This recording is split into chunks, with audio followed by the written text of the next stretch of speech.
Darwin. Le langage HTML possède des balises spéciales. Par l'intermédiaire de celles-ci, vous allez pouvoir gérer plus simplement la mise en forme de votre site internet en CSS.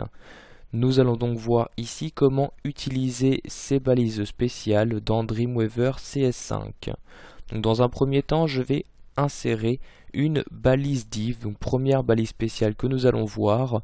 Grâce à cette balise div, vous allez donc pouvoir gérer la mise en page en CSS. Donc pour insérer ce type de balise, vous allez vous rendre en haut, cliquer sur l'onglet mise en forme, puis cliquer ici sur le bouton insérer la balise div. Automatiquement cette fenêtre apparaît, vous allez pouvoir choisir dans un premier temps à quel endroit vous souhaitez insérer cette balise sur votre page. Vous cliquez donc ici sur la flèche, vous avez le choix entre ces différentes possibilités, soit insérer la balise à l'endroit où se trouve actuellement le curseur de votre souris. Vous pouvez choisir d'insérer également cette balise avant ou après une autre balise. Je vais par exemple ici choisir d'insérer une balise div entre mon titre et mon premier paragraphe. Je vais par exemple ici mettre après la balise, je choisis la balise ici H1 utilisant l'ID titre. Ici vous pouvez également choisir d'insérer une classe ou un ID sur la nouvelle balise que vous allez créer. Par l'intermédiaire de ces classes ou ID, vous allez pouvoir personnaliser une division. Ainsi, en CSS, vous pourrez choisir de n'apporter des modifications que sur cette balise. La différence entre les classes et les ID étant très simple, vous allez pouvoir appliquer une même classe sur plusieurs balises alors qu'un ID doit rester unique à une balise. Donc pour le moment, je n'insère ni classe ni ID. Je clique donc sur OK pour insérer ma nouvelle balise div. Automatiquement, celle-ci est insérée. Vous avez donc ici le cadre qui apparaît. Il ne me reste plus qu'à ici saisir à l'intérieur les informations que je souhaite. Par exemple, je vais ici écrire « Il s'agit de mon premier site internet » comme ceci. Donc vous voyez, j'ai pu très simplement insérer une balise de division dans ma page.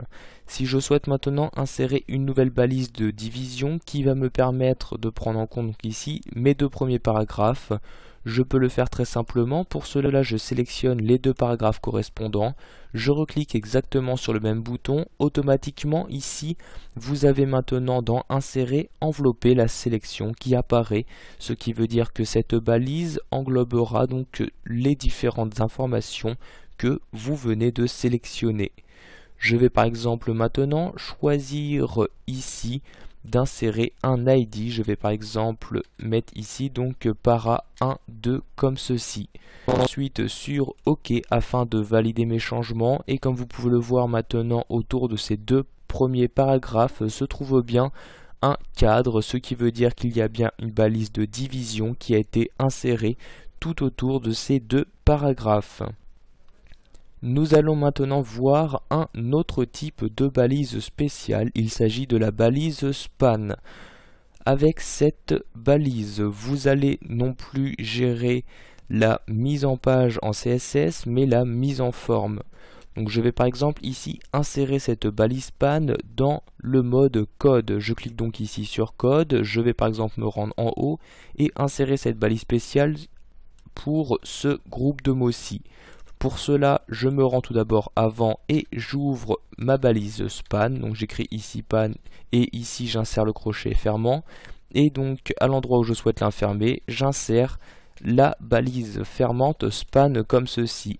Donc comme vous pouvez le voir, elle est maintenant appliquée donc ici sur ces trois mots-ci. Si je retourne dans le mode création, vous pouvez voir pour le moment qu'il n'y a bien aucune modification qui a été apportée à mon texte. Cette balise est vraiment utilisée juste pour effectuer une certaine mise en forme au groupe de mots se trouvant à l'intérieur de cette balise span.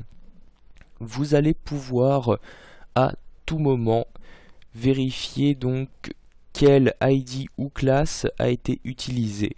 Pour cela, vous vous rendez à un endroit, vous cliquez ensuite dans la partie de droite sur l'inspecteur de balises et dans la partie attributs, vous avez ici les classes et ID qui apparaissent suivant la sélection que vous faites. Par exemple ici, lorsque je sélectionne cette balise, j'ai bien l'ID para12 qui apparaît. Si je sélectionne ici mon titre, vous pouvez voir qu'il y a bien également l'ID titre qui apparaît directement dans cette liste-là. Nous verrons dans la suite de formation comment utiliser et exploiter au mieux donc les balises span et div en utilisant le CSS.